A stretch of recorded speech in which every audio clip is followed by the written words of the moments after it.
और इस अपील को पहलगाम में सीमा पार से आतंकियों ने आकर के जिस प्रकार का कत्ले आम किया, धर्म पूछ पूछ करके लोगों को मारा गया, पत्नी के सामने पति को गोलियां दी, बच्चों के सामने अपने पिता को मौत के घाट उतार दिया गया। पूरा हिंदुस्तान आक्रोश से भरा हुआ था। पूरा विश्व भी इस प्रकार से संहार से चौंक गया था। मेरे प्यारे देशवासियों,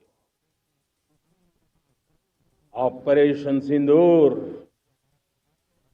उसी आक्रोश की अभिव्यक्ति है।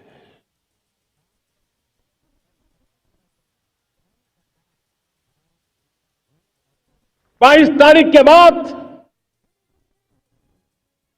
हमने हमारे सेना को खुली छूट दे दी।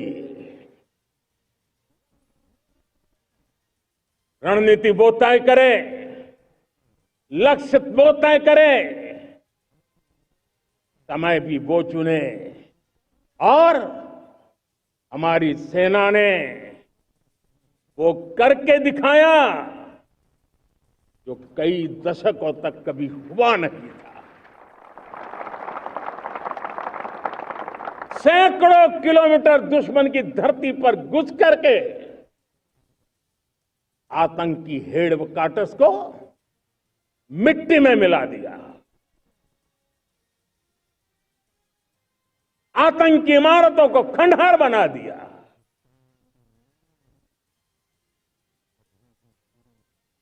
पाकिस्तान की नींद अभी भी उड़ी हुई है।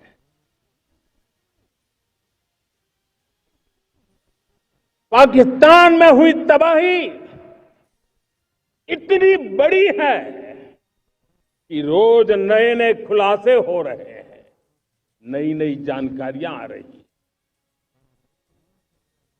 मेरे प्यारे देशवासियों, हमारा देश कई दशकों से आतंक को झेलता आया हुआ है।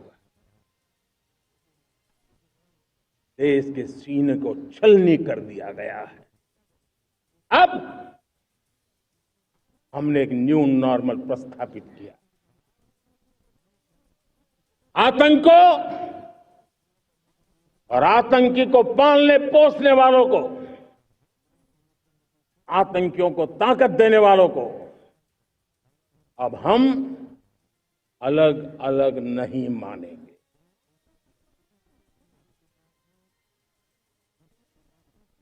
वो मानवता के समान दुश्मन है, उनके बीच कोई फर्क नहीं है। अब भारत ने तय कर लिया है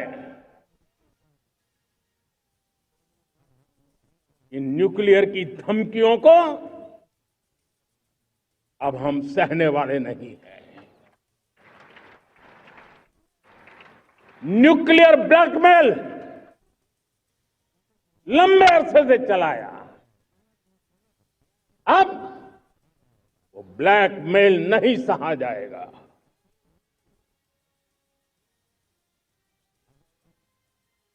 आगे भी अगर दुश्मनों ने ये कोशिश जारी रखी, हमारी सेना तय करेगी, सेना की शर्तों पर, सेना जो समय निर्धारित करे उस समय पर, सेना जो तौर तरीके तय करे उस तौर तरीके से, सेना जो लक्ष्य तय करे उस लक्ष्य को अब हम अमल में ला करके रहने वाले हैं। हम मुंह तोड़ जवाब देंगे। मेरे प्यारे देशवासियों,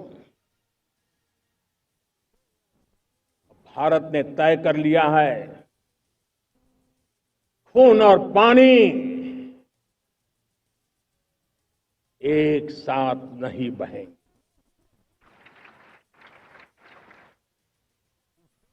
अब देशवासियों को भली भांति पता चला है कि सिंधु का समझौता कितना अन्यायपूर्ण है, कितना एक तरफा है। भारत से निकलती नदियों का पानी दुश्मनों के खेत को सींच रहा है और मेरे देश के किसान, मेरे देश की धरती पानी के बिना प्यासी है।